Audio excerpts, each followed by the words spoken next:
Hello， 大家好，我是穆迪，欢迎回来频道，和我一起科学护肤，理性种草。这个主题我想做很久了。新的一年了，我们来一个断舍离。有些护肤品项你真的不需要，很多产品都是市场营销，不用它们皮肤反而会越来越好。这也是我年轻没少踩的雷，花了很多钱在不同的产品上面，发现皮肤怎么越来越差了。第一个类别是物理磨砂膏。我感觉我20多岁皮肤烂脸爆痘，就是因为用了太多的磨砂膏了。那个大颗粒的物理磨砂膏磨完以后，皮肤确实很爽，很光滑，但它都是假象。你皮肤上的角质是健康的角质，它会随着你的皮肤周期自然脱落的，它不是什么脏东西。你正常洗脸，脏东西完全是可以洗掉的，那个是你健康的角质层。你把角质层都磨掉了，皮肤很容易破坏屏障，泛红、刺痛、长闭口、爆痘。如果你真的有角质堆积，觉得皮肤很暗哑、很粗糙，你就要用温和的化学去角质，1周1到2次。我经常说的果酸、水杨酸，果酸比较适合偏干皮，水杨酸适合调理毛孔，适合偏油皮。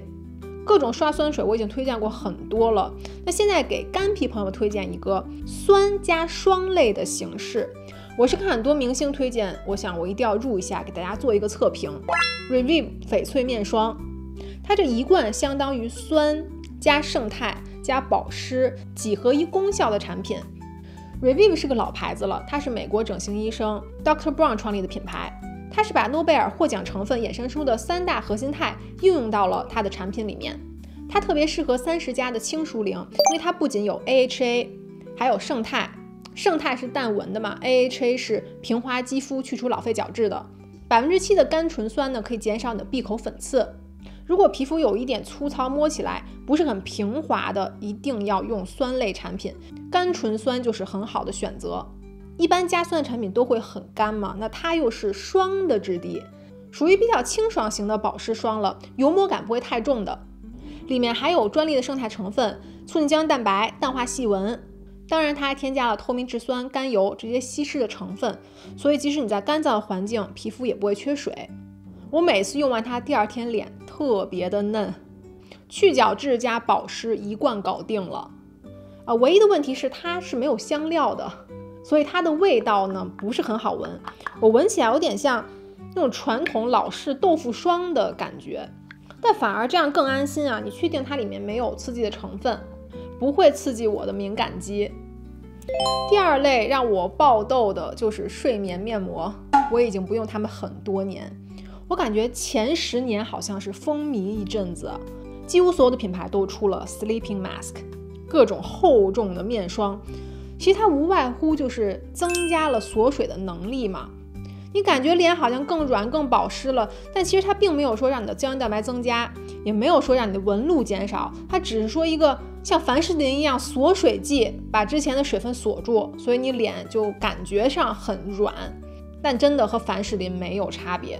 反而凡士林不会让你爆痘，睡眠面膜里的成膜剂、硅类那些其他的脂类成分才会让你爆痘。有人会说凡士林太普通了，我想要一个比较高级的成分，帮我有养肤的效果的，那你可以去用有氧肤。以油养肤呢，在冬天确实是有效的，因为当年纪大了之后呢，你会发现你不再分泌油脂了，你的刚需油脂就慢慢的减少了，皮肤干纹才会加重，干皮比油皮容易长皱纹也是这个原因。我作为一个混油皮来说，很难找到不让我爆痘、不让我闷一脸痘的油类。如果它的配方提炼的不纯的话，皮肤就是会发生状况。这个是目前让我用到没有爆痘的油类，很多人给我推荐的叫一夜回春油，它的质地很神奇，它不是像油一样，它挤出来是固体凝胶状，有点像啫喱的感觉，但涂开它就是油了，绝对不是那种油乎乎很油腻的感觉。它里面油全部都是仿皮质的油类，很浓缩的油，不像市面上有的油一瓶油半瓶水，你每次真的只用一点点，你就可以涂满全脸，用量是很省的。像它里面的红花籽油、亚油酸是含有79%的，那亚油酸的成分呢，它不仅仅是可以帮你滋润皮肤，研究表明它还可以减少油脂分泌，减少长粉刺可能，所以你即使是油皮混油肌用它也是没有问题的。它还有抗炎能力，舒缓泛红。如果你是干皮呢，白天用它也可以的。你上妆可以保证1天不卡粉，很服帖。它的味道是有一点植物提取的花香味的，没有那种刺鼻刺激精油的味道，很高级温和的草本香。一般是先用精华，然后面霜，最后是油把它锁水。如果你是一个混油皮呢，如果你不想分着用的话，很简单，是把它们混合在一起也是可以的。你真的只用一点点这个浓缩精华油，你脸就会很滋润很嫩了。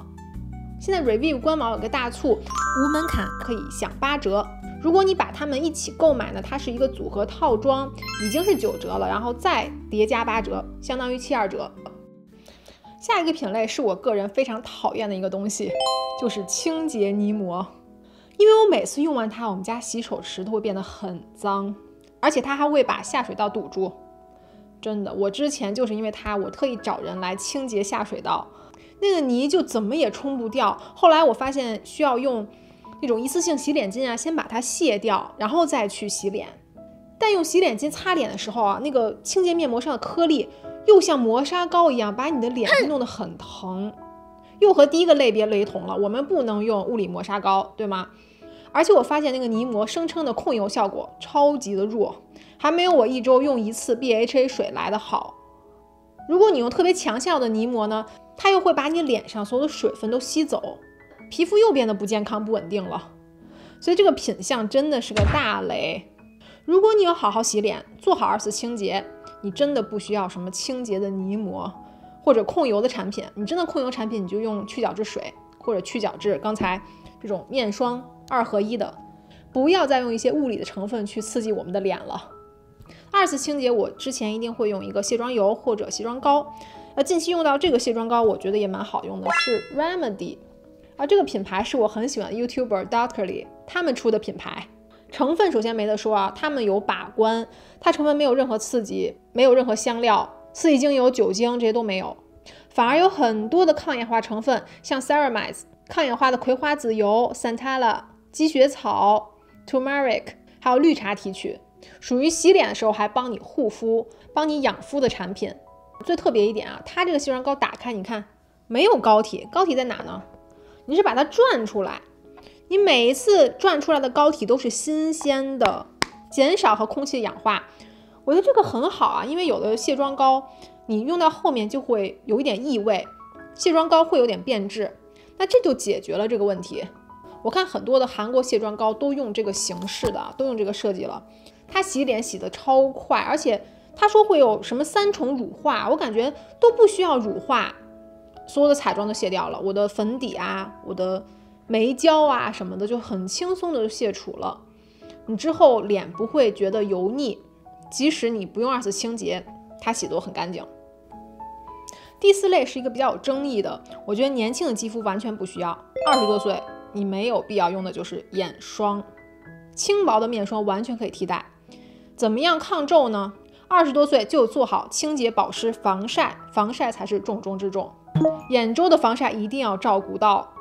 那你如果30、35加40了，眼霜还是有一定必要的，并不是说这个形式有必要，而是眼霜里面添加的东西是有必要的啊。比如说皮肤科医生推荐的这个 Rock 他们家新品的这款 Dual Eye Cream， 它是有2边的眼霜哦，上眼睑和下眼周进行分区护理的这么一个东西，很特别，我用下来还真蛮喜欢的。它上下眼胶都是含有 retinol 还有视黄醇的，这个就是30加40加你需要的抗老成分了，可以紧致你的眼皮轮廓。然后下眼周呢，它还添加了胜肽和 VC， 减少细纹，减少浮肿，还可以让眼周更加明亮。但如果你能找到一个面霜也是有这些成分的，也是比较轻薄，不会厚重，不会长脂肪粒的，那面霜当然也是可以替代。那还有一个蛮神奇的，也是 Rock 的新品，叫 VC 提亮眼周精华棒，它是个 eye balm， 我们有 lip balm 对吗？它是 eye balm， 它是涂在眼下的一个膏体。我用完它以后，这段时间我眼下真的没有起干纹了，尤其我用粉饼啊，不会卡粉了。我还发现它会让我的黑眼圈真的减弱一些，因为它里面添加了VC 成分。而而它小小一支真的很方便啊。每天早上我有时候会忘记涂眼霜，我懒的时候，我就拿它像护唇膏一样，我就把它打开，这么揉一圈，轻轻用手拍一下就好了。它真的像眼霜加凡士林那种膏体，所以会让你的干纹都减弱的。对于我来说算是比较新的眼霜形式吧，我以后会尝试一些其他的，和你们一起做一个 eye balm 的测评。好，最后一项是我一直都不太推荐的，就是爽肤水，尤其是水加少量保湿剂的这种特别清透啊，真的摇起来像水一样的那种爽肤水、化妆水，没有什么必要。你不如用一个打底精华代替，你用一个修复屏障的，让你皮肤更加稳定的精华去替代这些爽肤水，保湿镇定的效果会更好。像我之前推了好几年的，比如说 Purito 的积水草精华，它们已经出了很多的版本了，依旧是那么好用。它里面高浓度积雪草可以减少泛红，镇定舒缓，尿囊素、胜肽帮助提高皮肤的弹性，是很高效的修复组合。而且它这种水凝胶质地涂上脸上冰冰凉凉的，很舒服，水一下就吸到了皮肤里，没有任何负担感，散发着果冻肌的妆效，有韩国人最爱的这种光泽肌，并且它没有油腻的感觉，它是完全的水精华。还有最近拯救我烂脸的一个精华，我也把它当做一个洗完脸之后的打底，第一步也是韩国的品牌，叫 Yapoda The Repair Hero， 它真的是修复的 hero。 我前一阵子又是刷酸刷多了，这一块完全是小疙瘩都起来了，红红的在脸颊处，我用它用3天，所有的红，所有皮肤疙瘩的凸起都消掉了。它成分里边超级短，像玻尿酸、乳酸菌发酵物，还有蓝铜胜肽，因为蓝铜胜肽是很好的修复的超强的抗氧化剂嘛，快速的帮助你伤口愈合的。然后还有茶叶的提取，烟酰帮你调理肤质，平滑肌肤。它的质地有点像鸡蛋清那种特别滑的感觉，挤2下完全可以脸跟脖子都照顾到。你可以看到我狂用，一下子用了一半了，用了1个多月吧，已经用了半瓶了，真的很爱，早晚都可以用的修复打底精华。好，以上就是我不再买的护肤品，还有我需要的一些更高效好用的替代品。你们有没有跟我一样，年轻时犯了很多错误，用了很多不好东西，让脸烂掉呢？可以在下方分享一下你的心得。谢谢大家收看，不忘记订阅、点赞、关注我频道哦，你们支持就是我最大动力。我们下期见，拜。